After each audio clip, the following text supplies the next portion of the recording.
Hello guys, bienvenue sur ma chaîne. Ça fait un petit bout qu'on ne s'est pas vu, mais pour ceux qui ne me connaissent pas, je m'appelle Annie, de surnom Anita. Je suis une jeune fille de 26 ans, bientôt 27, le 1er août. Bon, c'est pas le sujet, mais dans le fond, je fais des vidéos sur la foi, le lifestyle et parfois les voyages. Donc, si c'est des choses qui vous intéressent, abonnez-vous, likez, subscribez. Ici, on est une grande famille avec plein d'amour, donc vous allez vous plaire ici. Je parle aussi de ma carrière, donc je suis infirmière là, donc si ça aussi ça vous intéresse, abonnez-vous, activez les notifications, ça me fait plaisir de vous accueillir dans la famille. Donc aujourd'hui, on a une petite vidéo méditation. Donc on va commencer avec le verset du jour. Ok. Donc pour la méditation, on utilise la même méthode que l'autre fois, donc la méthode SOAP.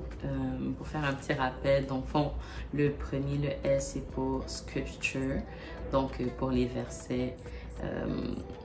Le verset ou le passage qu'on choisit. Donc, dans le fond, c'est que dans la Bible, tu prends un passage qui t'a marqué ou qui te parle, puis c'est celui-là que tu décides d'analyser.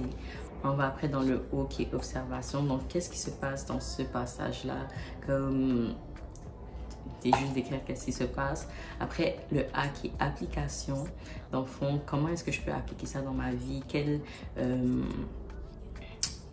C'est ça, des commandements, quelle nature de Dieu je peux ressortir, quelle nature de Jésus je peux ressortir de là, ou comme chose afin d'aller plus loin dans ma vie spirituelle.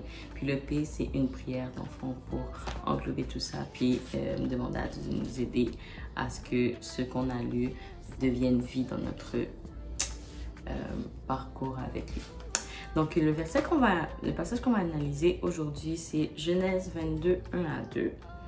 Donc, pour mettre en contexte, à ce moment-là, dans la Bible, dans le chapitre précédent, on peut voir que Abraham s'est séparé de son premier fils, Ismaël, et de la servante de sa mère, d'enfant, qui sont allés vivre ailleurs. Puis après, il a fait une alliance avec Abimelech. Puis, d'enfant, après ces choses, quelque chose est arrivé. Donc, si on lit dans Genèse 1, 2, après ces choses, Dieu mit Abraham à l'épreuve et lui dit, Abraham. Et il répondit, me voici. Dieu dit, prends ton fils, ton unique, celui que tu aimes, Isaac. Va-t'en au pays de Morija, et là offre-le en holocauste sur l'une des montagnes que je te dirai. Donc, et ça, c'est le verset qu'on a choisi. C'est quoi l'observation qu'on peut voir là-dedans? Dans le fond, Dieu dit à Abraham de se lever, de prendre son fils, d'aller à la montagne et de l'offrir en sacrifice. Parce que dans le fond, il dit d'aller au pays de Morija, dans l'une des montagnes. Et qu'est-ce qu'on peut ressortir de ça? Parce que si on se souvient bien, Isaac, c'est le fils de la promesse que Dieu avait fait à Abraham. Dans le fond, cette promesse comme quoi il allait le multiplier, le faire rendre aussi nombreux que les étoiles et lui donner une grande postérité. Mais là, Dieu lui dit de se lever et d'aller sacrifier ce fils par lequel est censé venir sa promesse, sa bénédiction. Donc, qu'est-ce que moi j'ai ressorti? C'est que Dieu demande à Abraham de donner son fils en sacrifice. Et il faut se rappeler que c'est un fils qu'il attend depuis des années. C'est le prémisse de la promesse que Dieu lui a faite de rendre sa postérité comme les étoiles. C'est le fils qu'il a enfin eu après avoir voulu faire par sa manière d'homme. Si on se souvient, c'est ça qui est arrivé avec Ismaël. Il a accepté la suggestion de Sarah de prendre sa servante et de faire un fils avec lui, mais c'est parce que Dieu voulait pour lui. Et là, Dieu lui demande de sacrifier Isaac, le fils de la promesse. Et c'est ça que je pense qu'il est important de ressortir ici. Si Dieu peut te promettre quelque chose, il peut même commencer à te donner cette chose. Commencer à te faire rentrer, par exemple, dans un ministère dont il t'a parlé, de commencer à faire rentrer dans un travail que tu as demandé depuis, te donner un nombre d'argent que tu demandes depuis, une famille, un mari, etc. Te donner une relation que tu attends. Mais il va te mettre à l'épreuve. il va tester en fait si ce qu'il donne est à toi ou bien à Dieu. Parce que Abraham a obéi. Il savait que c'était le fils que Dieu avait promis pour lui, mais il a quand même obéi. Il est quand même allé à la montagne pour sacrifier son fils. On dit dans la Bible qu'il croyait probablement que Dieu pouvait lui donner un autre fils ou le ressusciter ou quelque chose, vu la promesse qu'il avait faite. Mais qu'est-ce qu'il devait enfin savoir et que Dieu voulait tester avec ça? C'était que ce fils ne lui appartenait pas. Et c'est ça qui est important de savoir, quand Dieu nous donne des bénédictions, quand Dieu nous donne des choses qu'il nous a promis, quand Dieu nous donne ce que nous demandons, ce qu'il nous donne ne nous appartient pas. Nous sommes des intendants de ce que Dieu nous donne. Et comme il dit dans sa parole, si nous ne prenons pas soin adéquatement de ce qu'il nous donne, il peut le retirer. Comme il a fait avec les serviteurs et les 5 talents et les talents qu'il avait donnés. Plus encore, si nous n'obéissons pas aux instructions qu'il nous donne par rapport à cette promesse, par rapport à ces bénédictions, il n'hésitera pas à nous l'enlever. Car Dieu veut savoir si nous pouvons être fidèles à lui-même, même quand nous avons ce que nous attendions. Il veut s'assurer de notre obéissance, de notre mort à nous-mêmes et notre amour pour lui. Enfin, il veut s'assurer que qu'est-ce qu'il nous donne, qu'il nous donne, ne soit pas une idole pour nous, ne prend pas une place plus importante que Dieu. Et c'est pour ça qu'il nous teste, qu'il nous met à l'épreuve. Parce qu'à la fin de la journée, Dieu est un Dieu d'amour. Dieu veut nous bénir, Dieu veut nous rendre heureux, mais il ne veut pas que sa bénédiction devienne une idole. Donc, il va nous tester pour s'assurer qu'on le voit toujours, lui, Dieu en priorité, et non ce qu'il nous a donné, qu'on peut voir dans le verset 12. On va lire. Dans le fond, Abraham était sur le point de prendre sa main pour... mais il avait pris le couteau pour égorger son fils après l'avoir lié sur l'autel. Donc, il allait vraiment le sacrifier. Puis, ça dit... L'ange dit... Il a entendu un ange l'appeler des cieux.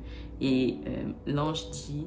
N'avance pas ta main sur l'enfant, ne lui fais rien, car je sais maintenant que tu crains Dieu et que tu ne m'as pas refusé ton fils, ton unique.